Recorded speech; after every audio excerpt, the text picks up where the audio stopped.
Não faz sentido porque ela parece tão gentil e meiga. Nesse exato momento, o Ars percebe que pode ser só um disfarce, e a ambição dela significa que ela quer roubar o trono dele. O Raven está muito doente, então o Ars determina que ele é o único que pode impedir o plano maligno dela. O olhar dele a faz corar, então o Ars esquece tudo que pensou e só acha ela adorável. Nesse exato momento, o mordomo da Lixa aponta rudemente que tem um Malk ali, mas a Lixa explica que ele é o Ritz.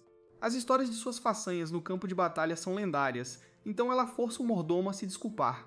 Depois, a Lixa é bem-vinda à casa e mostra muito respeito ao se apresentar a toda a equipe. Enquanto comem, a Lixa aponta que o Ars tem comida no rosto e ele percebe que ela está conduzindo a conversa. O Ars fica maravilhado com ela porque ela é ótima em comunicação, rápida de raciocínio e sua etiqueta é magistral. Se não fosse pela sua habilidade de avaliação, o Ars tem certeza que já estaria apaixonado. O Ars gostaria de mostrá-la a Lamberg, mas está chovendo. Ele fica chocado quando ela diz que a chuva vai parar, e ela para. O Ars se pergunta se ela tem algum tipo de habilidade para controlar o clima, mas ela explica que estava simplesmente analisando os movimentos das nuvens. Os servos do Ars os observam, e o Russell tem um mau pressentimento sobre a Lixa.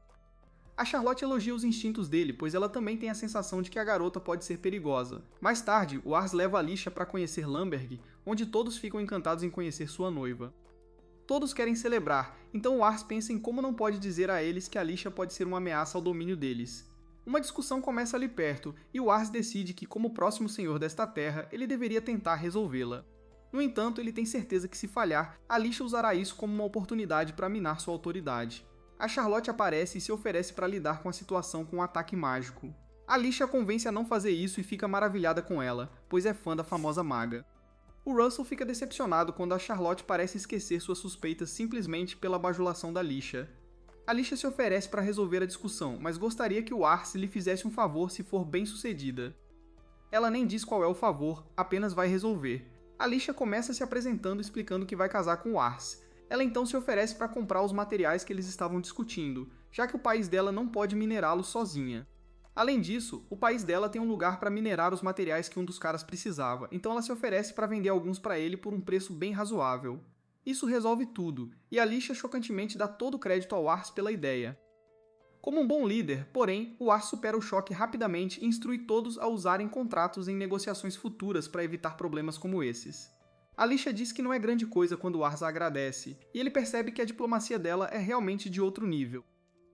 Depois, a Charlotte admite que a Lixa fez um bom trabalho, mas declara que ainda não a aceita. A Charlotte sai irritada com toda a situação do casamento e deixa o Ars em choque. A Lixa então revela que o favor que ela quer é que o Ars responda uma pergunta honestamente. O Ars assume que ela quer informações para o plano dela, mas fica chocado quando ela só quer saber que tipo de pessoa ele gosta. O Ars assume que é um disfarce e tenta descobrir o que ela realmente quer. No entanto, ele percebe que ela é simplesmente inteligente demais, e ele não conseguirá superá-la. O Ars decide enfrentá-la de frente e declara que gosta de pessoas que falam o que pensam e não escondem nada dele. O Ars espera uma batalha de inteligência, mas a Lixa apenas diz que vai levar isso em consideração. Naquela noite, eles desfrutaram de uma refeição e um show de mágica, mas o Ars nunca conseguiu descobrir o que a Lixa queria. Ele decide tentar de novo amanhã, mas fica chocado quando encontra a Lixa esgueirada no quarto dele. Ela fez isso para ver a cara de choque dele, então o Ars percebe que ela gosta de provocá-lo. A Lixa o lembra que ele gosta de pessoas que falam o que pensam, então ela se esgueirou esperando ter uma conversa honesta. O Ars está ansioso para ouvir o que ela tem a dizer, mas fica chocado quando ela quer saber o que ele pensa dela. A Lixa revela que tem um talento especial para saber como as pessoas se sentem só de olhar para elas, mesmo quando elas estão tentando o seu melhor para esconder. Ela sabia que ele desconfiava dela desde o início, mas se orgulha de conseguir deixar as pessoas à vontade com apenas alguns minutos de conversa. No entanto, tudo que ela fez só aprofundou a desconfiança dele, então ela se pergunta o que nela o deixa tão desconfiado. O Ars fica maravilhado com as habilidades de observação dela, mas se sente mal. As pessoas não conseguem ver status como ele, então a maioria provavelmente confia nela de imediato. O Ars sabe que provavelmente poderia simplesmente ignorar a pergunta, mas não o faz e em vez disso decide ser honesto. O Ars revela sua habilidade de avaliação para ela e explica que ela tem status incrivelmente altos de diplomacia e ambição. Isso faz acreditar que todas as ações dela são calculadas, e ela deve ter um motivo oculto. Surpreendentemente, a Lixa acredita nele porque isso explica muitas das ações dele. Ela admite ter muita ambição, mas hesita em dizer para que é essa ambição. Ela eventualmente revela que quer que um homem incrível se apaixone por ela, mas fica envergonhada com o silêncio do Ars. O Ars apenas diz que isso é maravilhoso, e pensa que é verdade que o melhor caminho para a sobrevivência de uma filha de Lorde é casar com um homem poderoso. O Ars fica bem triste com isso porque casar com um lorde de um domínio fraco como o dele deve ser menos que ideal para ela.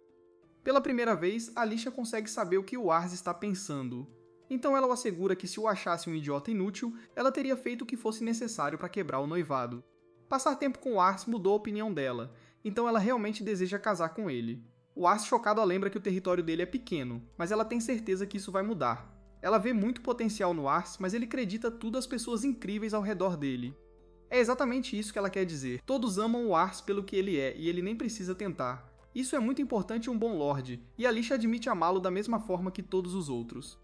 No choque do Ars, ele só consegue dizer obrigado e ela sai. O Ars se chama de idiota pela resposta sem graça e pensa em como foi ótimo que Alicia falou o que pensava. Fora do quarto dele, Alicia fica envergonhada por ter entrado no quarto de um cavalheiro. Ela se chama de boba pelo comportamento totalmente vergonhoso. No entanto, essa é a primeira vez que ela conta para alguém como se sente. No caminho para casa, Alicia pensa em como o mundo da nobreza é um lugar horrível. Todos mentem e não hesitam em derrubar alguém para garantir sua própria posição de poder.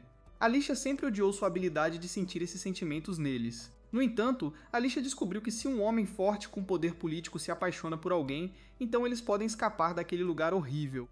Ela não queria casar com a Casa Levante porque queria casar com uma muito mais forte. Seu único objetivo com o Ars era deixar uma boa impressão, mas ela só o deixou desconfiado.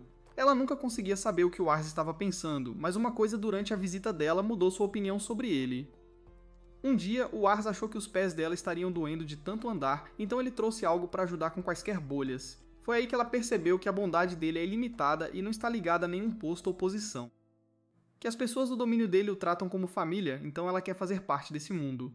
Não só isso, o Ars também a aceitou como ela é. Alicia agora agradece a Deus por seu poder, pois finalmente sabe como usá-lo.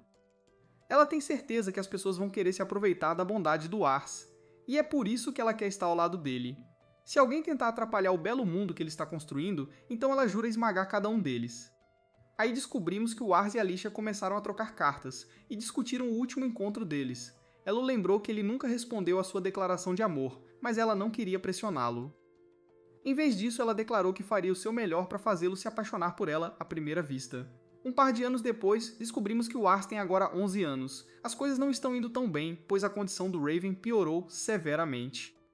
O médico recomenda que o Ars se prepare para o pior, então ele pensa em como ainda nem chegou perto de retribuir ao pai pelo que ele fez por ele. O Ars então implora que lhe deem mais tempo. Em outro lugar, vemos que um governador é assassinado, e o culpado tira a própria vida pulando de uma janela. O Raven descobre que o governador da missão foi eliminado, e se vira para o Russell para ouvir o que pode acontecer a seguir. O Russell prevê que uma guerra terrível está chegando, e o Raven concorda, pois os chefes de cada distrito e da missão serão forçados a se aliar a um dos irmãos na disputa pela sucessão. O chefe do distrito das Canárias provavelmente escolherá o irmão mais velho, Ciaran. Quando ele o faz, o Raven garante que todos entendam que sua terra de Lamberg o seguirá.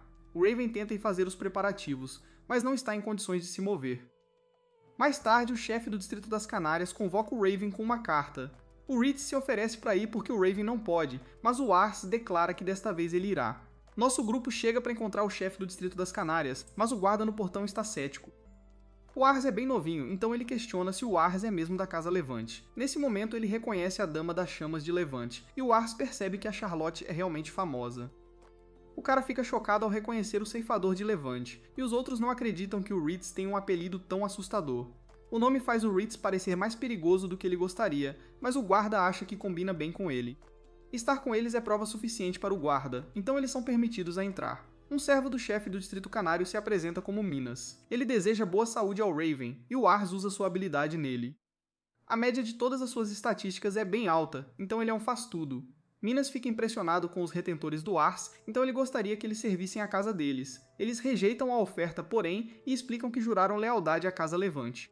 O Ars é então levado para conhecer os outros líderes de domínio. O Ars se apresenta como substituto de seu pai, mas ele é simplesmente ignorado. O Ars se pergunta se eles são céticos em relação a ele por causa de sua idade, mas um dos lords o elogia por sua apresentação. O nome desse cara é Arlo, e o Arlo se lembra dele de quando era mais novo. O Arlo é gentil o suficiente para oferecer biscoitos ao Arlo, mas o outro lord está encarando o Arlo. Nesse momento, todos se levantam quando o chefe do Distrito Canário chega. O nome dele é Lemir, e suas estatísticas são adequadas para um chefe. O que é ainda mais incrível é que o que Lemir não tem, seu retentor Minas compensa. Lemire declara que uma guerra está chegando, então ele decidiu que o Distrito Canário apoiará o filho mais velho, Corão. Nenhum dos lords se opõe, então Lemire diz a eles para prepararem suas forças. A província de Assento certamente tentará capitalizar a situação, então eles precisam estar preparados. Os outros lords começam a dar ordens, mas o Ars está apenas aliviado que a reunião estressante acabou. Nesse momento, o Lord Lumiere fala diretamente com o Ars. Ele reconhece que Lamberg é um domínio pequeno, mas demonstrou uma força que supera em muito seu tamanho. Ele elogia o Nosso por atuar como procurador de seu pai com apenas 11 anos, e ele tem grandes esperanças para a Casa Levant. Lumiere aguarda ansiosamente o crescimento deles, e todos prometem fazer o seu melhor. Nesse momento, o cara que estava encarando o Ars se apresenta como Hammond. Ele é o Lorde do domínio Torbiquista, e o Ars percebe que ele é o pai da Leisha. Hammond revela que Leisha tem estado angustiada recentemente, e isso tem algo a ver com o Ars. O Ars não tem ideia do que ele pode ter feito de errado, então Hammond se pergunta se ele tem respondido às cartas de Leisha. Nesse momento, o Ars se lembra que estava bem no meio de responder a ela quando seu pai desmaiou e o governador foi assassinado. O Ars percebe que já se passaram alguns dias desde que ele recebeu uma carta, então ele promete responder a ela assim que voltar para casa. Hammond revela que Leisha é geralmente tão calma e autoconfiante, mas ela começou a expressar seus sentimentos mais abertamente. Hammond acredita o Nosso por essa mudança, pois ela parece se importar profundamente com ele. Leisha é uma garota muito inteligente, então Hammond sempre a deixou por conta própria enquanto ele se concentrava mais em assuntos políticos. Por essa razão, ele tem certeza de que ela viveu uma vida solitária. Para piorar, seu domínio tem sido palco de muitos conflitos feios entre nobres, e ele tem certeza de que isso afetou Leisha. Hammond assume a culpa por isso, então ele agora só quer que ela encontre a felicidade. Ele inicialmente voltou sua raiva contra o Ars, mas isso foi apenas porque ele estava sendo protetor, então agora ele se desculpa. Hammond espera que o Ars cuide de Leisha quando eles se casarem, então o Ars promete fazer tudo ao seu alcance para fazê-la feliz. O Ars pensou que esse cara era assustador no início, mas agora ele percebe que Hammond apenas se importa com sua filha. Mais tarde, o Ars conta a Raven sobre Lemire apoiando Kuran. O Ars teme que seu pai fique chateado por ter atendido ao chamado de Lemire sem avisá-lo, mas ele fica chocado quando Raven o elogia por fazer um bom trabalho. Mais tarde, o Ars escreve de volta para Leisha. Ele explica que as coisas têm sido muito movimentadas, então ele se desculpa por não ter respondido antes. O Ars escreve sobre como o pai dela é legal e o quanto ele se importa com ela. As coisas estão ficando bem tensas com a guerra se aproximando, então o Ars apenas espera que as casas possam trabalhar juntas para serem vitoriosas. O Ars está preocupado com Leisha porque se ele está nervoso com a guerra, então ela deve estar aterrorizada. Nesse momento, ele se lembra da promessa que fez a Hammond, então ele jura vencer e proteger Leisha. Algum tempo depois, Reed se desculpa com Ars por tê-lo derrubado durante o treino, mas Ars não quer que ele se desculpe. Ars quer ficar mais forte para a guerra, então ele pediu a Reed para atacar mais forte. Reed acha que eles deveriam fazer uma pausa, já que estão treinando o dia todo, então ele fica surpreso quando Ars exige que eles continuem. Ars pensa em como todos os outros estão treinando para ficarem cada vez mais fortes, mas ele não melhorou nada. O Ars liderou recentemente algumas tropas em uma batalha simulada, e foi um fracasso total. Ele leu muito sobre guerra, mas o Nosso não tem experiência real. Por causa disso, ele estremece sempre que soldados reais o atacam. Ares sabe que Reed e Charlotte estarão ao seu lado no campo de batalha, mas ele quer ser capaz de se manter firme sozinho. Independentemente de quão habilidosos todos sejam, eles ainda precisam de seu líder para ser forte. Nesse momento, Russell revela que a província de Ascentos fez seu primeiro movimento, e o Lord Lemire está pedindo a Lamberg para entrar em campo imediatamente. A localização de Lamberg os coloca em grande perigo, mas Raven não está em condições de lutar. Ars determina que terá que ir, mas não consegue deixar de tremer de medo. Ele supera isso e declara que liderará suas tropas. Reed garante a Ars que sua presença dará coragem a todos, e ele declara que fará com que o primeiro engajamento de Ars seja vitorioso. Ars fala com todas as suas tropas e as informa que ele as liderará. No entanto, nesse momento, ele fica chocado quando Raven aparece para dizer que não pode deixar Ars ir para o campo de batalha ainda. Ars aponta que Raven não está em condições de lutar, mas Raven declara que morreria de bom grado servindo ao distrito canário de Lamberg. Reed tenta argumentar a favor de Ars, mas Raven diz a ele para ficar fora disso. Ars tenta garantir a seu pai que ele será vitorioso, mas Raven explica que o problema é que Ars ainda não tem a cara de um guerreiro. É claro que Ars não sabe o que isso significa, então Raven pede a um soldado para trazer um homem da masmorra. O nome dele é Baramorta, e ele é considerado um monstro por cometer todos os crimes mais terríveis. A doença de Raven atrasou a execução de Baramorta, mas Raven decide que eles a realizarão agora enquanto Ars assiste. Se Ars puder assistir Baramorta morrer sem perder a compostura, então Raven o reconhecerá como um homem e permitirá que ele assuma o comando na batalha. Ars está incrédulo enquanto fazem os preparativos, e ele pensa em como nunca viu ninguém ter sua vida tirada. Baramorta mostra o quão monstro ele é ao afirmar que tirou a vida de muitas crianças como a nossa. Ele fala sobre o quanto gostou de ver o medo em seus olhos, e isso choca o nosso. Raven ordena que a execução comece, e o nosso assiste enquanto a cabeça de Baramorta é removida. Os olhos de Ars começam a tremer, pois ele ainda tem apenas 11 anos, mas ele faz o seu melhor para manter a compostura. Infelizmente, o momento se prova muito grotesco, então ele começa a vomitar. Raven garante a ele que não há nada do que se envergonhar. Sua reação é normal pela primeira vez, e Raven admite que reagiu da mesma forma. No entanto, a morte ocorre constantemente durante a batalha, e alguém abalado por apenas uma morte não pode lidar com o comando. Raven declara que irá desta vez, e as tropas o seguem enquanto o nosso fica para trás. Os retentores de Ars correm para o seu lado, mas Raven lhes diz que é hora de partir, então eles devem seguir suas ordens. Ars está sozinho agora, e ele percebe que não entendeu nada. Na verdade, ele não estava pronto para ir para a guerra, e ele realmente é apenas uma criança. Na fronteira do conflito, observamos Raven e os retentores de Arza participarem da batalha. Ritz e Raven lutam na linha de frente, enquanto Russell dá ordens para ajustar a formação do exército. Charlotte faz sua coisa e lança uma bola de fogo massiva em uma parede. A doença de Raven está claramente cobrando seu preço, pois ele tosse sangue, mas ainda luta bravamente.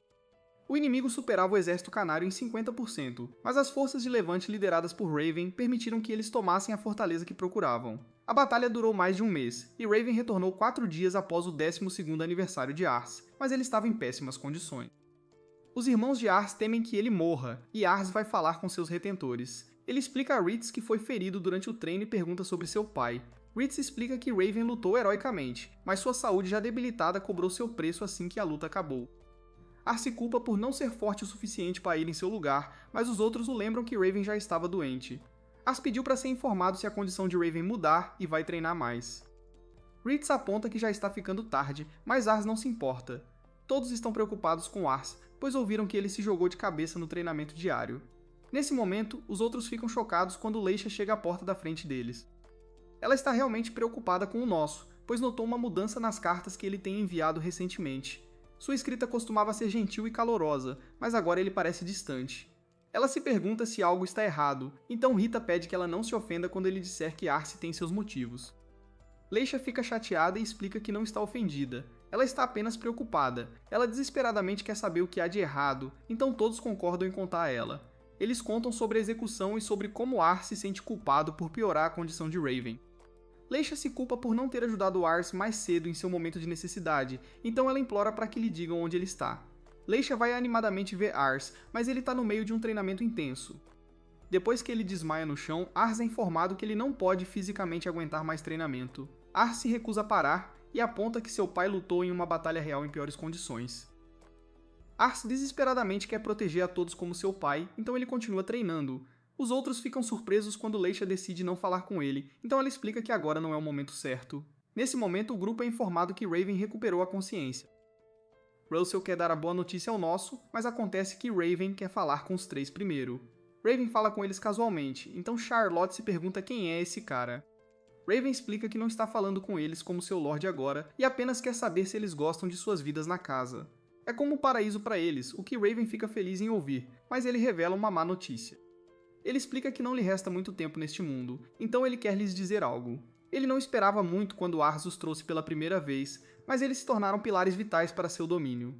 Raven fica feliz em tê-los conhecido e se orgulha do quanto eles conquistaram. Todos eles ficam sem palavras, e Raven revela que tem um pedido para eles. Ars ainda não é forte o suficiente para a batalha, e impor a liderança a ele agora é muito cruel. É apenas agora, enquanto ele está à beira da morte, que Raven percebe o quanto ele deixou por fazer. Raven gostaria de ter levado Ars para o campo de batalha mais cedo. Dessa forma, ele poderia ter mostrado a Ars as duras realidades do mundo enquanto ainda estivesse por perto para protegê-lo delas. É tarde demais para isso, então Raven pediu aos 3 que apoiassem Ars. Ele não pede como Lorde de um domínio, Raven pede como um pai. Ele declara que tem orgulho de chamar Ars de seu filho, então ele pede que concedam a ele este desejo. Russell acredita a Ars por consertar seu relacionamento com seu próprio pai, então ele declara que fará o que for preciso para ajudar Ars. Charlotte explica que Ars foi quem deu sentido à sua vida, e ela nunca poderia servir a ninguém mais. Ritz sente o mesmo ao jurar lutar por Ars, mesmo que isso o mate. Todos concordam em apoiar Ars, e eles agradecem a Raven por tê-los permitido entrar em sua casa. Ritz tem um pedido para Raven, ao qual ele concorda, então Ritz diz a Leisha que Raven falará com ela. Leisha se desculpa por ter que se conhecer pela primeira vez nessas condições, mas ela fica chocada ao saber que eles se conheceram uma vez antes. Raven pensou que ela era apenas uma garota excessivamente precavida quando a viu pela primeira vez, mas logo percebeu que ela tinha uma bondade dentro dela. Raven queria alguém como ela ao lado de Ars,